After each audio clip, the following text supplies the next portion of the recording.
अगर आप एक प्रधानमंत्री किसान सम्मान निधि धारक हैं, आपको भी इस योजना का साल में 6,000 रुपये का बेनिफिट प्राप्त हो रहा है और आप बहुत ही बेसब्री से 19वीं किस्त का इंतजार भी कर रहे हैं, तो ये वीडियो आपके लिए काफ़ी इंपॉर्टेंट साबित हो सकती है। क्योंकि आज की डेट में सरकार की तरफ से एक बहुत बड़ी अपडेट आ चुकी है। जैसे कि आप सभी को पता है कि 5 अक्टूबर 2024 में प्राइम मिनिस्टर मोदी जी ने रिमोट का बटन दबाकर आप सभी को महाराष्ट्र से 18वीं किस्त का बेनिफिट ट्रांसफर किया था। उस दौरान क्या हुआ था कि काफ़ी सारे पीएम किसान सम्मान निधि धारक ऐसे थे जो एलिजिबल थे कि उनको 18वीं किस्त प्राप्त हो जाती है, बट किसी ना किसी प्रॉब्लम की वजह से उनको वो पैसा प्राप्त नहीं हो पाया था। तो इस बार गवर्नमेंट की तरफ से एक अपडेट जारी की गई है जिसमें आपको ये बताया गया है कि कहीं ऐसा ना हो कि जिस तरीके से आपको 18वीं किस्त का पैसा प्राप्त ना हो पाया था, तो ऐसा ना हो कि आपको अब 19वीं किस्त का भी पैसा प्राप्त ना हो। आप अगर चाहते हैं कि 19वीं किस्त का पैसा आपको समय पर, जब भी prime minister Modi ji remote का बटन दबाकर आप सभी को पैसा ट्रांसफर करेंगे, तो इसके लिए आपको कुछ चीजें करनी होती हैं, कुछ गवर्नमेंट की कंडीशंस हैं, कुछ शर्तें हैं जिनको आपको मानना होगा। और एक बार आपको ये देखना होगा कि सरकार बार बार आपको जो काम करवाने के लिए बोलती है, क्या आपने अपने पीएम किसान सम्मान निधि के बेनिफिशियरी अकाउंट पर कर लिया है। अगर कर लिया है तो बहुत अच्छा है, आपको डेफिनेटली इसी महीने में सरकार की तरफ से 19वीं किस्त का पैसा प्राप्त होगा। और अगर कोई भी प्रॉब्लम रहती है, कोई भी मिस्टेक रहती है, सरकार ने बार बार जिस काम को करने के लिए आपको बोला है, अगर वो नहीं हो पाता है, तो हो सकता है कि इस बार भी आपको 19वीं किस्त का पैसा प्राप्त ना हो। हालांकि अपडेट तो ये आ चुकी है कि इस बार लगभग 9.5 करोड़ से अधिक किसानों को इस बार पैसा ट्रांसफर किया जाएगा। यानी कि पिछली बार लगभग 9 करोड़ के समथिंग किसानों को पैसा दिया गया था। अब 19वीं किस्त के दौरान किसानों की संख्या बढ़ चुकी है। अब इसमें यह भी हो सकता है कि जितने भी किसान ऐसे थे जिनको 18वीं किस्त का पैसा नहीं मिला था, तो इस बार 18वीं किस्त का भी पैसा मिलेगा, 19वीं किस्त मिलेगी। यानी कि अधिकतर किसानों को इस बार सिर्फ 2,000 नहीं 4,000 रुपये का अमाउंट उनके बैंक अकाउंट में डायरेक्टली ट्रांसफर किया जाएगा। और सिर्फ इतना ही नहीं है, काफ़ी सारे किसान ऐसे भी हैं जिनके कई किस्तें रुकी हुई थी, काफ़ी प्रॉब्लम चल रही थी, किसी की EKYC कंप्लीट नहीं थी, किसी का आधार सीडिंग नहीं था, किसी का लैंड सीडिंग नहीं था।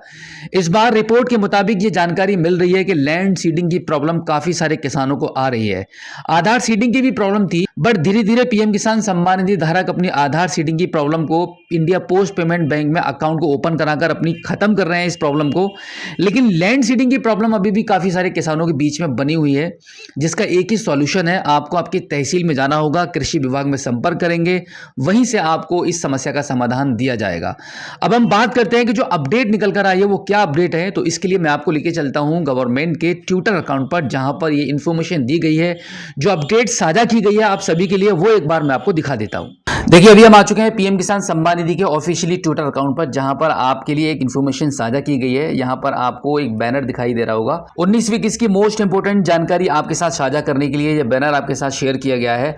आप यहां पे देख सकते हैं कि एक बार फिर मुस्कुराएंगे किसान, जब खातों में पहुंचेगा किसान सम्मान। और आगे देखिएगा, प्रधानमंत्री किसान सम्मान निधि योजना की 19वीं किस्त का लाभ प्राप्त करने के लिए अगर आपकी EKYC नहीं है तो EKYC कराइए, और इसी के साथ में एक्टिव बैंक अकाउंट को आधार से लिंक करवाएं एवं DBT इनेबल कराएं। यानी कि आपको ये इन्फॉर्मेशन दी जा रही है कि आपका आधार जिस भी अकाउंट में लिंक है वो अकाउंट भी आपका एक्टिवेट होना चाहिए। उस पर ट्रांजैक्शन अगर आप कर रहे हैं तभी आप उसमें DBT को लिंक कराएं, और अगर आपका किसी भी एक्टिव अकाउंट में आपका DBT लिंक नहीं है तो वो जल्दी से करा लीजिए। यानी कि ओवरऑल आपको आधार सीडिंग कराना होगा अगर आपका आधार सीडिंग नहीं है।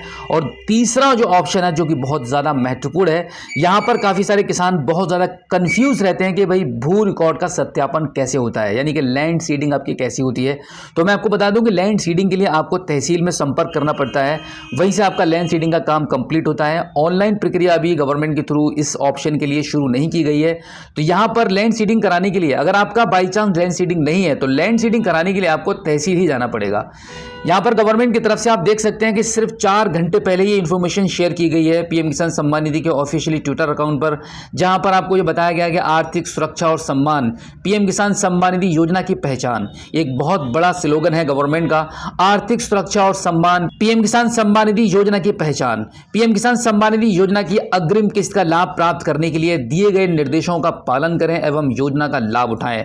तो अगर अभी तक आपके अकाउंट पर कोई भी प्रॉब्लम है इस प्रकार की, तो आप जल्दी से इसे सही कर लीजिए, अदरवाइज आपको 19वीं किस्त का पैसा प्राप्त नहीं होगा। बिल्कुल इसी प्रकार से हर बार सरकार की तरफ से आप सभी किसानों से यह अनुरोध किया जाता है कि भाई अगर आपको पैसा चाहिए, समय पर आने वाली किस्त का पैसा अगर आपको प्राप्त करना है तो ये 3 चीजें आपके अकाउंट पर लाजमी होनी चाहिए। पहला, आपका EKYC कंप्लीट होना चाहिए और आपका आधार कार्ड आपके बैंक अकाउंट में सीडिंग होना चाहिए और उस पर DBT इनेबल भी होना चाहिए। और तीसरा है आपका भू सत्यापन यानी कि आधार सीडिंग। आधार सीडिंग ना होने पर भी आपको पैसा प्राप्त नहीं हो पाएगा। तो अगर आपके ये तीनों काम हो रखे हैं तो बहुत अच्छा है, आपको डेफिनेटली इस बार इसी महीने में prime minister Modi ji remote का बटन दबाकर आप सभी को पैसा ट्रांसफर करेंगे। और अगर कोई भी प्रॉब्लम है इन तीनों में से, EKYC नहीं है, आधार सीडिंग नहीं है या लैंड सीडिंग नहीं है, तो जल्दी करा लीजिए क्योंकि अभी समय है। देखिए, अगर कोई भी प्रॉब्लम आपके अकाउंट पर है तो उसको सॉल्व होने में भी मैक्सिमम 10 से 15 दिन का समय लग जाता है, जो कि किस्त के आने में भी इतना ही समय है। तो आप थोड़ा सा जल्दी कर लीजिए जिससे कि 19वीं किस्त का पैसा आपको समय पर प्राप्त हो पाए। तो उम्मीद करता हूं कि आज की इस वीडियो में जो जानकारी आपको दी गई है, आई होप आपको काफ़ी अच्छी लगी होगी। अगर आप पहली बार हमारे स्मार्ट शॉप यूट्यूब चैनल पर आए हैं और अभी तक आपने हमें सब्सक्राइब नहीं किया है तो प्लीज़ एक बार सब्सक्राइब जरूर कीजिए और बेल आइकन को प्रेस कीजिएगा। तो चलिए दोस्तों, मिलते हैं आपसे किसी और एक अगली वीडियो में एक नई जानकारी के साथ, एक नई अपडेट के साथ और एक नए जोश के साथ। तब तक के लिए जय हिंद।